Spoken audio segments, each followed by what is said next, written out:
earlier. Actually, Paul did both. There are times he worked. He made 10. That's why it's the word 10 make. Yeah, he told the Corinthians, he didn't demand actually his support.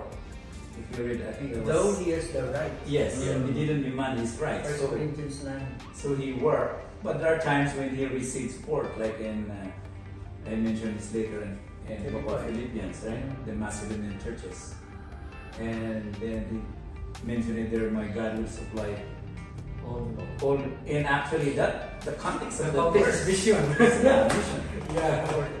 Right? And sorry, and a lot of Christians are using just the verse, okay, out of context. Sorry to say, like, my God will supply all my needs according to His riches in glory in Christ Jesus. One verse, but the context of the story is missions. Came to mission. Anyway, so I think it's not the question of what is best. Yeah, Model. I think There it are depends, times, and again, in the situation that. three are important. Yeah. As far as fundraising, by the way, is concerned, some don't believe in asking, like by faith. Is that the model of Judson Taylor? What was his model? By faith. They didn't.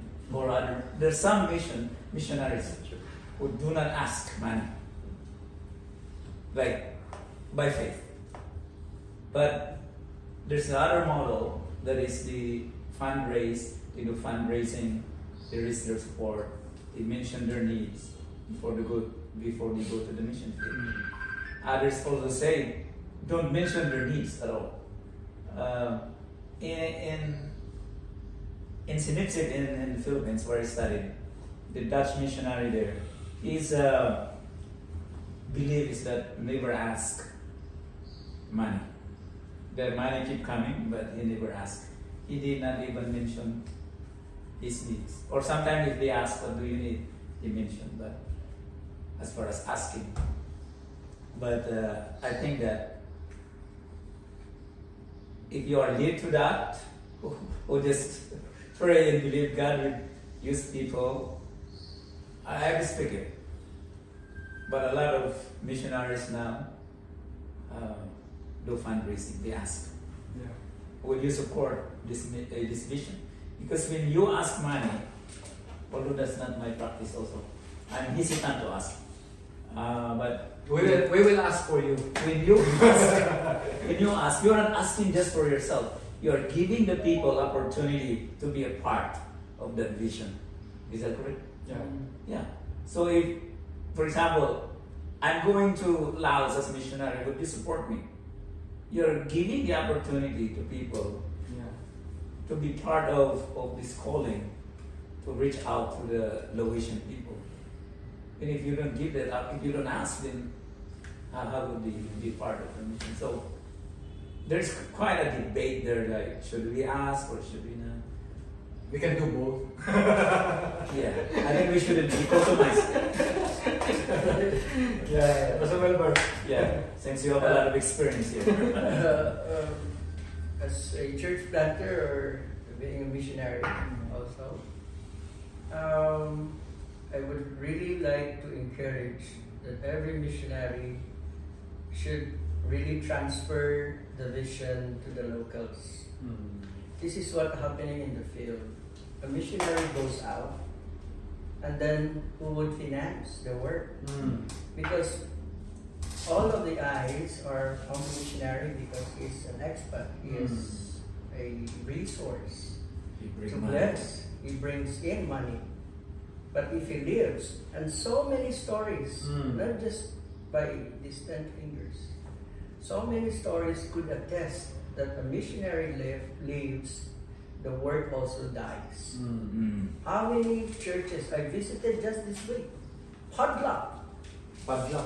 Yes, because the missionary has left already.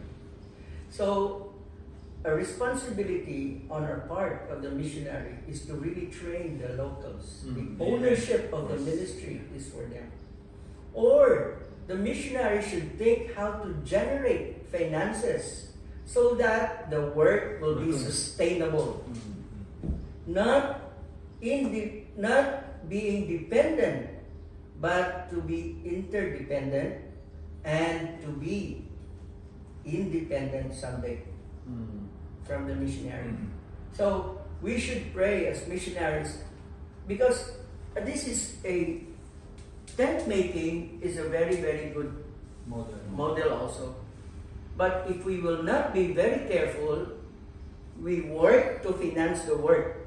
But then if the locals would always see that as a model, and they don't contribute to the work of the Lord, that blessing could turn out to be a curse. That's why we should ask, Lord, give us wisdom how to lead the way so that the work will be owned by the nationals. Because we are talking about missions work. Yes. And sometimes the missionary will be in his own country of birth and still thinking how to send money to his worker working in the place of his ministry 10, 20 years ago. That's why we need to really think big when it comes to this decision making. And long term. Yes. Think long term. Think how to pass the baton to them. So it has a benefit, but if we will not be very careful, the trust would be in the missionary and not to the Lord itself. So that's why we need to connect them to the Lord of the harvest. This is kind of another level of discussion. Maybe that's good for another topic, the sustainability of mission. Of the mission. Because I like your point of that you should find your support where you're called. But starting though, when you are starting as a missionary to go, then you really need either support from outside or you work. But once you are established, I think you move to this.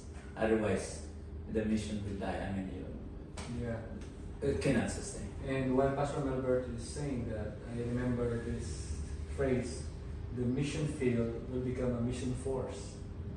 Okay, so that's the long term, because we cannot do missions indefinitely, forever, on the same stage, growing, right? That's what you're saying. Should be, we have the vision that the country or the work we started in a foreign land will be only the local, because we are dispensable. We're gonna go back to our home country or wherever next country the Lord will call us. But again, they should own the ministry. That's their ministry. And we have discussed in this podcast that the locals are the most effective missionaries today, or people. We are just here for a time being to help. So it includes how to establish them financially to support the work by themselves. And I think it's a joy for people if they realize that they are part, in what God is doing in their homeland. And even beyond, they will become a mission force that will reach out. First with Jerusalem, Samaria, Judea, and even another culture, right? So I think that's the beauty. So speaking of the model of doing support of mission, I think three models. If you can even create another one or another, okay? What is it? I'm just saying.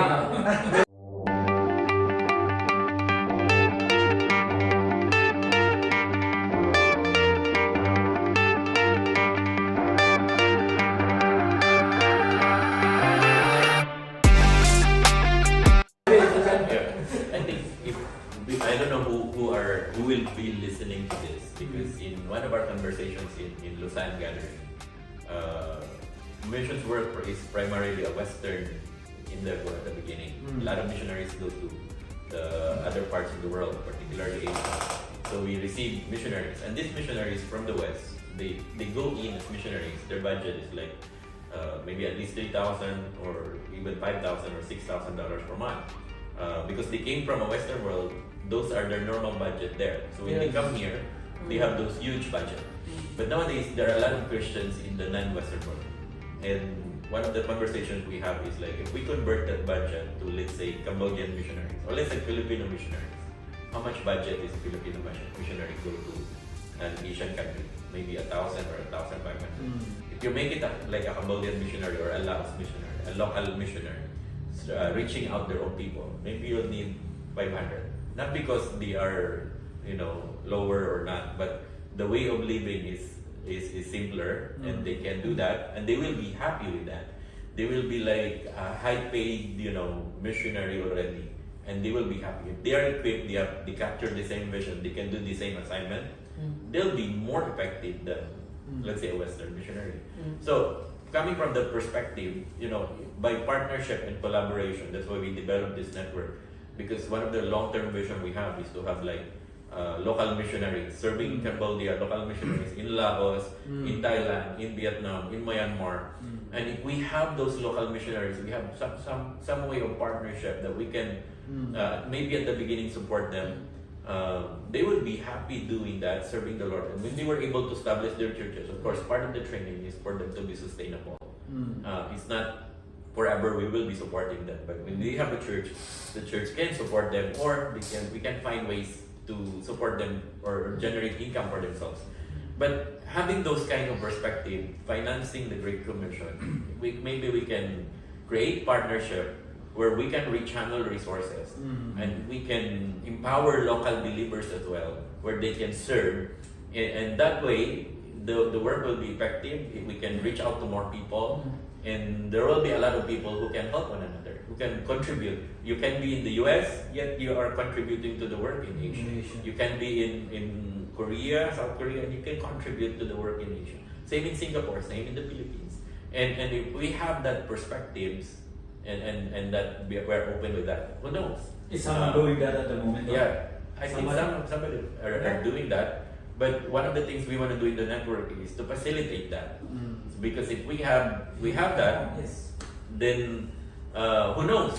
The work can be accelerated, more people, more churches can be planted, but of course there are a lot of factors we need to consider. So we want to develop those relationships and those partnerships where we can facilitate that, and then maybe we can have missionary from Pastor Melber's church. Local missionaries, they've been serving here and there, planting churches here and there. We cannot go there, but they can go. But we can pray for them. We can provide training and equipping, and maybe we can finance portions of their expenses as well. Yeah. Until they become able By themselves. Yeah, the ripple effect of partnership is really wonderful. I remember back in the Philippines, I heard this one church. They are big now, with many churches all around the country and even outside. Because I was in Iloilo at the time, and they just started to plant a new church there. And my brother-in-law, he is one of the few first members of the church. And he mentioned to me, before they plant a new church, the pioneer pastor should find partners, financial partners, not just prayer partners, but financial partners, specific. Most of them are business people, and before starting the work, so he secured. They already have. He secured the partnership, but for a time being. Not And forever. eventually the church will be established and then go to the next. So that's their strategy. So again, speaking of model, there's a lot. We can even do more if we collaborate, think like that. Okay. And so for our viewers, if you are listening and the Lord will touch you and you want to partner with Indochina Missions Network, not for the network itself, but we are here to facilitate.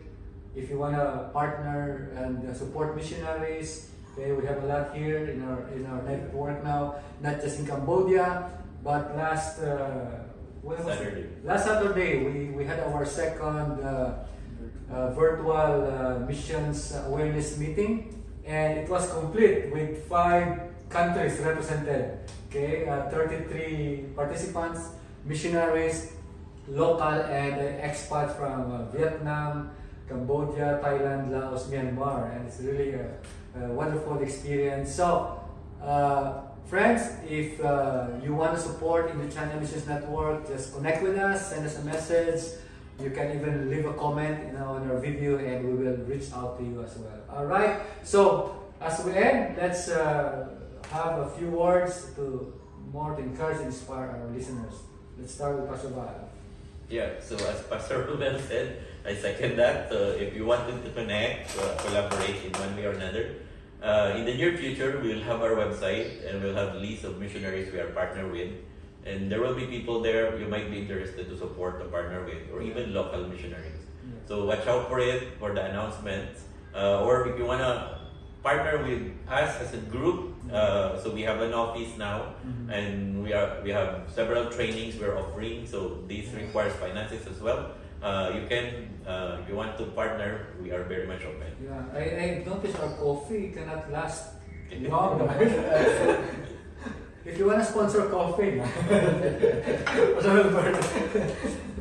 So be unselfish in giving to the work of the Lord. Our friend Jobert Ramos in Bacolod City is a different group, and they have a big church. He came here and just prayed, and the Lord touched him, and they are actually building a big project in Bacolod City. There's a mega church there, and he said every money that comes into the building fund, he sets apart 10% to bless also those who is starting a building project. Wow. And he gave us 70,000 pesos. Wow. You know, be unselfish in giving to the work of the Lord. This is kingdom's work. Yeah. The king and his domain. It's not the domain of your church saying, okay, I'll support you, and then you be under me. So it's the king's domain. It's not denomination's domain. We have groups, but then it's the work of the King of Kings and So Lord not the of worst Lords. of groups. Pastor Meg. Yeah, if you have not given to any missionary, I encourage you to give. Maybe write email, reach out to someone, get there or get connected, say hello. Maybe that's a good start. Yeah. And lastly, if the Lord calls you to Indochina, okay, connect with us. We would love to facilitate how you can also start a ministry here in these 5 countries.